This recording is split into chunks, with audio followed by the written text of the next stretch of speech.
Síldarsöltun fyrir Rússlandsmarkað dróst mikið saman á árinu vegna efnahagserfiðleika þar. Í upphafi síldarvertíðar í haust var deilt hve mikið af síldinni skyldi fara í bræðslu. Athyglin beindist að stóru loðnuskipunum sem nú eru komin með mestan hluta síldarkvótans. Þau eru afkastamikil og hentar best að veiða í bræðslu. Og hér kemur Hólmaborgin til Eskifjarðar með 1400 tonn. Þetta stærsti síldarfarmur í Íslandssögunni hingað til.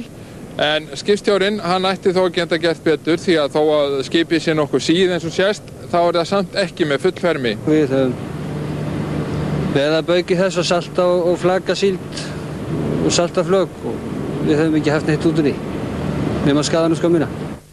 Fyrir jólafrí var búið að veiða 3/4 síldarkvótans. Áhöld eru hvort takist að salta, frista og flaka upp í gerða samninga.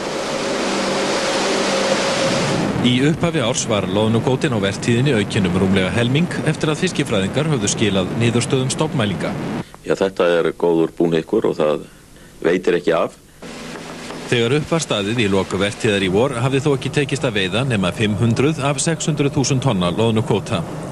Haustloðnuvertíðin fór vel af stað en miðað við sókn tiltölulega lítill afli kominn á land undir lok ársins ríflega 200.000 tonn.